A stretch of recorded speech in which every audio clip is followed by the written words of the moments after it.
Hello everyone, मैं नवीन शर्मा आपका स्वागत करता हूं आपके अपने YouTube channel grass root education पर। आज हम जो टॉपिक डिस्कस करने वाले हैं वो है इंट्रोडक्शन टू अकाउंटिंग। और ये जो टॉपिक है ये आपका बेनिफिशियल होगा उन स्टूडेंट्स के लिए जो 10th क्लास पास करके आए हैं और 11th क्लास में कॉमर्स सब्जेक्ट ऑप्ट करने के लिए सोच रहे हैं। इसके अलावा ये जो वीडियो ट्यूटोरियल है ये उनके लिए भी बेनिफिशियल होगा जो वेरियस कंपटीशन एग्जाम्स की तैयारी कर रहे हैं या फिर अकाउंटेंसी का नॉलेज लेना चाहते हैं, क्योंकि यहाँ पर हम एकदम जीरो से, एकदम बिगनिंग से हम शुरू करने वाले हैं। तो जो स्टूडेंट्स कॉमर्स सब्जेक्ट लेना चाहते हैं 11th में, उनको ये पता होना चाहिए कि आखिर कॉमर्स है क्या। तो यहाँ पर हम सबसे पहले कॉमर्स के बारे में ही डिस्कस करने वाले हैं। कॉमर्स के अंदर देखिए बेसिकली दो चीज़ें होती है, एक आपका होता है बिजनेस और दूसरा आपका होता है सपोर्टिंग एक्टिविटीज ऑफ बिजनेस। दो चीज़ों से मिलकर के कॉमर्स बना है ऐसा हम कह सकते हैं, ठीक है। तो business and supporting activities of business, यही कंबाइंड वे में कॉमर्स कहलाता है। तो इसमें जो दो वर्ड इस्तेमाल किए गए हैं, एक जो आपका वर्ड है वो आपका है बिजनेस और दूसरा जो वर्ड है वो आपका है सपोर्टिंग एक्टिविटीज ऑफ बिजनेस। इन्हीं को हम यहाँ पर समझने की कोशिश करेंगे। तो देखिए बिजनेस जो है, अपन सबसे पहले थोड़ा सा एक और चीज यहाँ पर डिस्कस कर लेते हैं। हमने दो शब्द सुने होंगे, एक हमने शब्द सुना हुआ है व्यवसाय और एक हमने शब्द सुना हुआ है व्यापार। और हमारे दिमाग में जनरली ये चीज रहती है कि व्यवसाय और व्यापार दोनों एक ही चीज है, जबकि ऐसा नहीं है। एक कॉमर्स के स्टूडेंट को ये पता होना चाहिए कि व्यापार और व्यवसाय दोनों बहुत ही अलग अलग चीजें हैं। देखिए जो व्यवसाय है उसको हम इंग्लिश में बोलते हैं बिजनेस और जो व्यापार है इसको हम इंग्लिश में बोलते हैं ट्रेड। और अगर आप यहाँ पर थोड़ा सा देख पा रहे हैं कि मैंने बिजनेस को 3 कैटेगरीज में डिवाइड किया है, एक आपका मैन्युफैक्चरिंग, दूसरा आपका ट्रेड और तीसरा आपका सर्विसेज। तो जो ट्रेड है वो बिजनेस का एक पार्ट है, बिजनेस का एक पार्ट है। तो आप ये समझ सकते हो कि जो व्यवसाय है, जो बिजनेस है, उसका जो एरिया है वो वाइड है, इसका एरिया बड़ा है, ठीक है। और जो ट्रेड है वो उसका सिर्फ एक हिस्सा है, उसका सिर्फ एक पार्ट है। तो व्यवसाय और व्यापार दोनों में डिफरेंस है। हम देखेंगे कि व्यवसाय क्या है और बाकी व्यवसाय के अंदर कौन कौन सी एक्टिविटी जो है वो इन्वॉल्व होती है। सबसे पहले अगर अपन बात करें व्यवसाय की, तो व्यवसाय वो इकोनॉमिक एक्टिविटी है जो हर व्यक्ति, हर इंसान करता है अपने जीवन को चलाने के लिए, सरवाइव करने के लिए जो एक्टिविटी करता है वो आपका व्यवसाय है। अपन अपने जीवन को चलाने के लिए, लाइफ में सरवाइव करने के लिए हम बहुत सारी इकोनॉमिक एक्टिविटीज करते हैं। कोई नौकरी करता है, कोई शॉप पे काम करता है, कोई अपनी दुकान करके बैठा है, किसी ने कोई टीचिंग का काम कर रहा है, कोई एडवोकेट है, कोई सीए है, कोई सीएस है। इस तरह की बहुत सारी एक्टिविटीज है जो कि हम अर्निंग करने के लिए, कमाई करने के लिए हम करते हैं। तो अर्निंग के पर्पज से, क्योंकि अगर हमें अपनी लाइफ में सरवाइव करना है तो हमें पैसा चाहिए और उस पैसे को कमाने के लिए जो भी एक्टिविटी की जाती है वो एक्टिविटी को हम कहते हैं इकोनॉमिक एक्टिविटीज। तो हम ये कह सकते हैं कि एक व्यक्ति, एक इंसान जो भी इकोनॉमिक एक्टिविटी करता है अर्निंग करने के लिए, जिससे कि वो अपनी लाइफ में सरवाइव कर पाए, वो सारी एक्टिविटीज किसमें आती है, वो बिजनेस के अंदर आती है, ठीक है। तो इस बिजनेस को हम 3 कैटेगरीज में डिवाइड करते हैं। एक आपका है मैन्युफैक्चरिंग, एक आपका है ट्रेड और एक आपका है सर्विसेज। तो यहां पर हम इन तीनों वर्ड्स को हम समझेंगे कि मैन्युफैक्चरिंग क्या है, ट्रेड क्या है और सर्विसेज क्या है। देखिए सबसे पहले हम देखते हैं मैन्युफैक्चरिंग क्या है। तो मैन्युफैक्चरिंग का जो हिंदी अर्थ है वो आपको पता है, वो आपका होता है उत्पादन, किसी चीज को प्रोड्यूस करना, किसी प्रोडक्ट को बनाना, ये आपका मैन्युफैक्चरिंग के अंदर आता है। लेकिन मैन्युफैक्चरिंग की जो खास विशेषता है, जो फीचर है मैन्युफैक्चरिंग का, वो क्या है वो हम यहाँ पर देखेंगे। देखिए एक आपका होता है रॉ मटेरियल। रॉ मटेरियल क्या होता है, वो ऐसा कोई मटेरियल है जिसको हम डायरेक्टली यूज नहीं कर सकते। रॉ मटेरियल क्या है, एक ऐसा मटेरियल है जिसको हम डायरेक्टली यूज नहीं कर सकते। जैसे अपन को पता है कि अपने घर पे जो फर्नीचर रखा हुआ है वो किससे बना हुआ है, वो वुड से बना हुआ है, लकड़ी से बना हुआ है। लेकिन क्या हम लकड़ी को या वुड को directly as a furniture use कर सकते हैं क्या? हम ऐसा बिल्कुल भी नहीं कर सकते।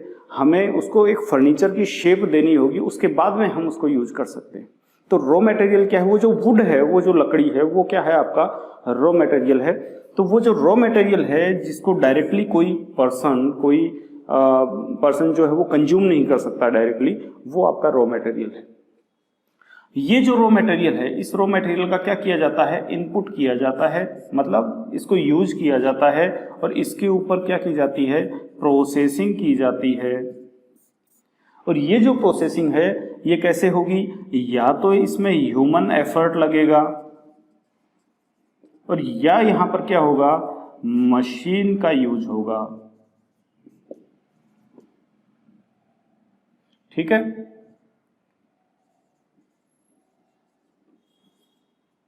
तो क्या होगा प्रोसेसिंग के अंदर? ये जो रॉ मटेरियल है जब इसके ऊपर प्रोसेसिंग की जाएगी तो यहां पर या तो ह्यूमन एफर्ट लगेगा या तो यहां पर मशीनरी को हम काम में लेंगे, या फिर दोनों ही चीजें होगी, ह्यूमन एफर्ट भी लगेगा और मशीनरी को भी काम में लिया जाएगा।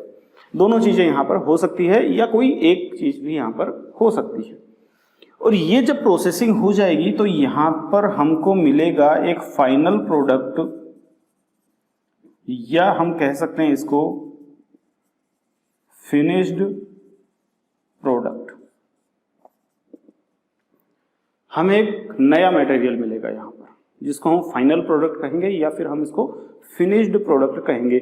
और ये जो फाइनल प्रोडक्ट है ये इस रॉ मटेरियल से क्या होगा? डिफरेंट होगा। ये इससे क्या होगा? डिफरेंट होगा, या तो शेप में या तो यूटिलिटी में। ये क्या होगा? अलग होगा। देखिए, जब किसी वुड को हमने यूज किया, रॉ मटेरियल को हमने यूज किया इनपुट के तौर पे, और उसके ऊपर जब प्रोसेसिंग की या तो मशीन के थ्रू या फिर ह्यूमन एफर्ट के थ्रू या फिर दोनों यूज करके जब हमने प्रोसेसिंग की, उसके बाद में हमारा एक फर्नीचर बनकर के तैयार हुआ। इस फर्नीचर को जो एंड कंज्यूमर है वो क्या करेगा? कंज्यूम कर लेगा। इस फर्नीचर को वो परचेज कर लेगा। एंड कंज्यूमर के ये काम आएगा। ठीक है। तो ये जो प्रोसेस है ये क्या होगा? इसको हम बोलेंगे मैन्युफैक्चरिंग का प्रोसेस। यहां पर मैन्युफैक्चरिंग, ये जो पूरा जो प्रोसेस है ये मैन्युफैक्चरिंग प्रोसेस है। ऐसा कभी भी जरूरी नहीं है कि सिर्फ ये 3 चीजों में पूरा प्रोसेस कंप्लीट हो जाए। कई बार प्रोडक्ट ऐसे भी होते हैं जहां पर ये process again and again repeat होते हैं। जैसे फॉर एग्जांपल अपने घर पे अगर कोई आयरन का फर्नीचर पड़ा हुआ है, जैसे आप अलमीरा आप देखते हैं, तो वो कोई एक प्रोसेस के अंदर कंप्लीट नहीं हुई है। कहीं पे आयरन की शीट्स बनी है, उसके बाद में वो अलग फैक्ट्री में गई है, वहां पर उसको रोल करके कुछ उसकी जो थिकनेस है उसको कम किया गया है। उसके बाद वो जो आपके ये जो आयरन के जो वर्कशॉप होते हैं वहां पर आए हैं, फिर वहां पर उसके ऊपर प्रोसेस होकर के वो अलमीरा जो है वो रेडी हुई है। और इस तरीके से रेडी होने के बाद में वो अलमीरा आपके घर तक पहुंची है। ठीक है। तो ये जो प्रोसेस है ये कंपलसरी नहीं है कि ये एक बार में ही कंप्लीट हो जाए। एंड कंज्यूमर के इस्तेमाल करने लायक प्रोडक्ट जो है वो एक ही प्रोसेस के अंदर बन जाए, ऐसा जरूरी नहीं है। ये प्रोसेस बार बार रिपीट हो सकता है जब तक कि ये एंड कंज्यूमर के लिए बेनिफिशियल ना हो। ये जो प्रोसेस है ये आपका है मैन्युफैक्चरिंग प्रोसेस, जिसके अंदर आपने रॉ मटेरियल को इनपुट किया, उस पर प्रोसेस किया मशीनरी के थ्रू या ह्यूमन एफर्ट के थ्रू, उसके बाद में एक फाइनल प्रोडक्ट बना, फिनिश्ड प्रोडक्ट बना, वो कंज्यूमर के लिए इस्तेमाल करने के लायक वो हो गया। ठीक है। चलिए आगे अपन बात करते हैं ट्रेड की।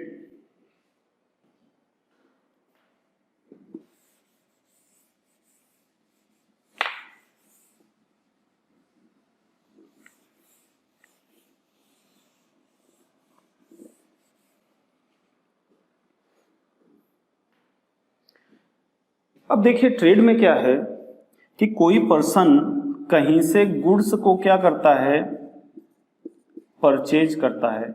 गुड्स को इसने क्या किया? परचेज किया। इसके बाद में इसने इसमें क्या किया? अपना प्रॉफिट का एडिशन किया, अपने प्रॉफिट को ऐड किया इसने। और प्रॉफिट ऐड करने के बाद में वो जो गुड्स है उसको क्या कर देता है? सेल आउट कर देता है। ये जो प्रोसेस है ये आपका क्या है, ये ट्रेड के अंदर आता है। तो आप अपने आसपास के अंदर जो शॉप वगैरह देखते हैं, चाहे वो किराने की दुकानें हो, चाहे वो और किसी प्रकार की दुकानें हो, जहाँ पर कि इलेक्ट्रिसिटी की दुकान हो, मेडिसिन की दुकान हो, वहाँ पर क्या होता है, goods as it is purchase किया जाता है।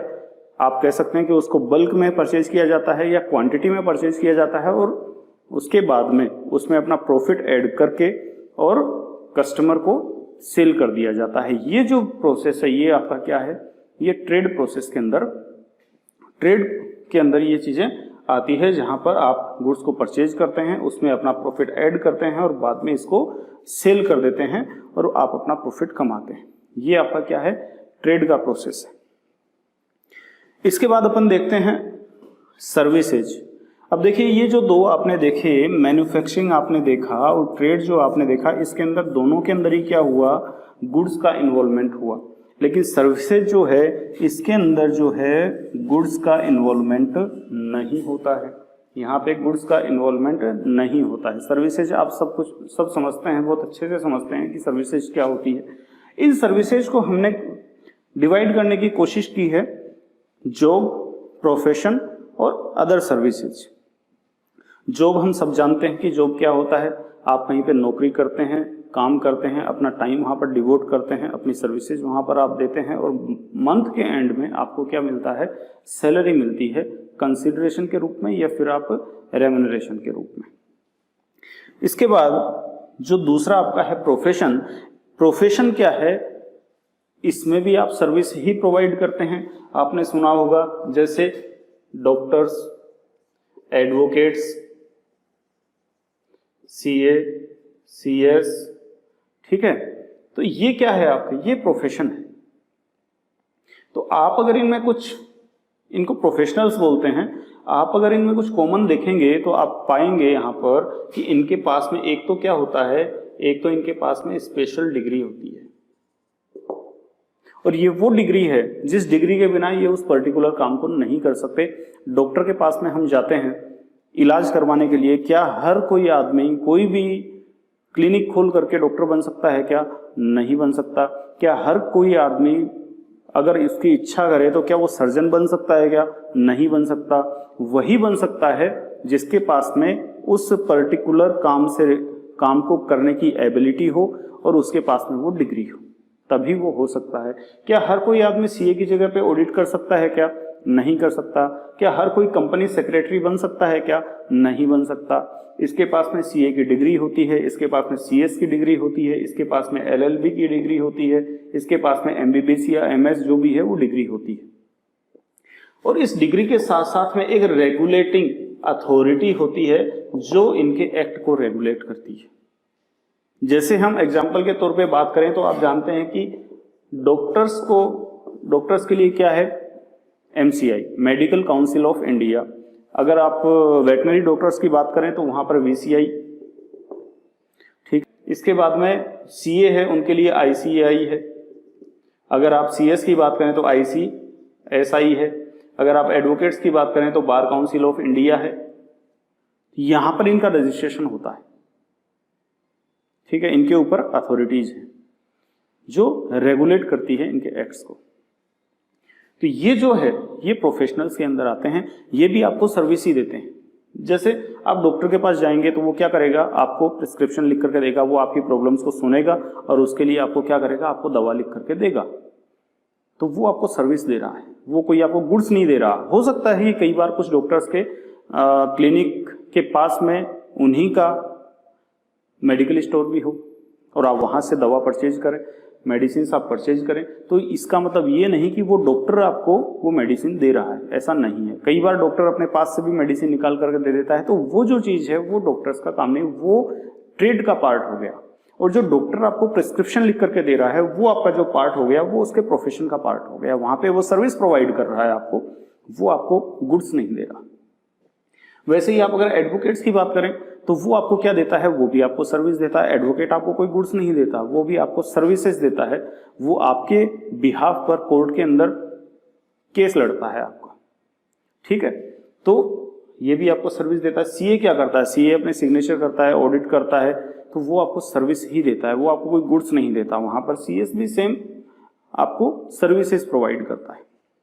तो ये जो चीज़ें हैं ये आपके प्रोफेशंस के अंदर आती है, जहाँ पे कोई स्पेशल डिग्री होती है और जनरली उनका रजिस्ट्रेशन होता है उनकी रेगुलेटिंग अथॉरिटी के पास।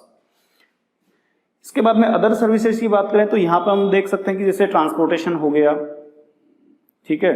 आप अगर कोई बिजनेस करने की सोच रहे हैं तो कहीं ना कहीं से तो आप परचेज करेंगे गुड्स को, और जब आप गुड्स परचेज करेंगे तो उस गुड्स को आपके शॉप तक, आपके सेलिंग पॉइंट तक लाने के लिए आपको जरूरत किसकी पड़ेगी? आपको ट्रांसपोर्टेशन की वहां पर जरूरत पड़ेगी। बिना उसके आप उस बिजनेस को नहीं कर सकते। ये भी क्या है? ये भी सर्विसेज है। ट्रांसपोर्टेशन के अंदर जैसे रोड ट्रांसपोर्ट भी होता है, ठीक है, ट्रांसपोर्ट वाया एयर भी होता है, वाया ओशन भी होता है। तो ये सब ट्रांसपोर्टेशन जो है वो आपके, हम इसको कह सकते हैं कि वो अदर सर्विसेज में। बाकी ये जो जितनी भी चीज़ें हैं ये आप बिजनेस मैनेजमेंट के अंदर पढ़ेंगे, डिटेल के अंदर पढ़ेंगे। यहाँ पे सिर्फ मैं आपको ये बताने की कोशिश कर रहा हूँ, थोड़ा सा इंट्रोडक्शन देने की कोशिश कर रहा हूँ कि भाई कॉमर्स अगर हम पढ़ रहे हैं तो हमको पता होना चाहिए कि आखिर कॉमर्स है क्या, ठीक है। तो ये आपका हो गया बिजनेस, जिसको हमने 3 पार्ट में डिवाइड किया। मैन्युफैक्चरिंग कंसर्न, जहां पे रॉ मटेरियल का इनपुट हुआ, वहां पर उसके ऊपर प्रोसेसिंग हुई और एक नया प्रोडक्ट निकल करके आया जो कि आपका रॉ मटेरियल से डिफरेंट रहा। इसके बाद में हमने ट्रेड की बात करी, जहां पर आपने क्या किया, बल्क के अंदर या क्वांटिटी के अंदर आपने गुड्स को परचेज किया, उसमें आपने अपना प्रॉफिट को ऐड किया और उसको आगे सेल आउट कर दिया। हमने सर्विसेज की बात की, जहां पर गुड्स का इन्वॉल्वमेंट नहीं है। इस सर्विसेज के अंदर हमने देखी कुछ टाइप की सर्विसेज, जैसे जॉब, ठीक है, वहां पे हमने देखा प्रोफेशन, जैसे सीए, सीएस, एडवोकेट, डॉक्टर्स, ये क्या है, ये प्रोफेशनल्स होते हैं। अदर सर्विसेज हमने देखी जो कि अपने आप में एक बिजनेस है और सर्विस देने का आपको काम करते हैं। अब देखिए हम दूसरा पार्ट देखते हैं, वो है सपोर्टिंग एक्टिविटीज ऑफ बिजनेस। अब ये सपोर्टिंग एक्टिविटीज ऑफ बिजनेस क्या है? वो एक्टिविटीज जो आपके बिजनेस को क्या करे, सपोर्ट करे। अब देखिए ये कुछ अलग नहीं है, हिस्सा तो पार्ट तो ये इसी का है, ठीक है। तो सपोर्टिंग एक्टिविटीज ऑफ बिजनेस अपने आप में क्या है, खुद एक बिजनेस है, बिजनेस ही है, लेकिन ये क्या करती है, आपके जो बिजनेस है दूसरे, उनको करती है सपोर्ट। जैसे मान लीजिए ट्रांसपोर्टेशन, हमने अभी बात की ट्रांसपोर्टेशन की, बिना ट्रांसपोर्ट के आप इमेजिन भी नहीं कर सकते कि आप बिजनेस कर सकते हैं। ट्रांसपोर्टेशन तो आपको रिक्वायर्ड होगा। इलेक्ट्रिसिटी की बात कर लें तो क्या आप इमेजिन कर सकते हैं कि बिना इलेक्ट्रिसिटी के आप अपने बिजनेस को कंटिन्यू कर पाएंगे? नहीं हो सकता। आप अगर आप सोच सकते हैं कि बिना बैंकिंग की सर्विसेज के आप अपने बिजनेस को कंटिन्यू कर पाएंगे? बैंकिंग की सर्विसेज भी आपको चाहिए। आप टेलीकॉम जो है, मोबाइल हो गया, लैंडलाइन हो गया, इंटरनेट हो गया, इनके बिना भी आप अपने बिजनेस को नहीं चला सकते। तो ये जो बिजनेस हैं, ये आपके जो बिजनेस है उसका सपोर्ट करते हैं। तो ये कुछ इसी तरीके के और एग्जांपल भी हो सकते हैं। तो ये सपोर्टिंग एक्टिविटी जो बिजनेस है। तो कॉमर्स का मतलब business plus supporting activities of business, ये मिलाकर के क्या बनता है, आपका कॉमर्स बनता है। तो आज के लिए इतना ही। अगर आपकी कोई क्वेरी है या आपका कोई सजेशन है तो आप कमेंट बॉक्स के माध्यम से हम तक पहुंचा सकते हैं। अगले वीडियो में आपसे फिर से मुलाकात होगी। अगर आपको ये वीडियो अच्छा लगा हो तो प्लीज़ इसे लाइक करें, चैनल को सब्सक्राइब करें और अपने फ्रेंड्स के साथ में इसे शेयर करें। Thank you very much. जय हिंद, वंदे मातरम।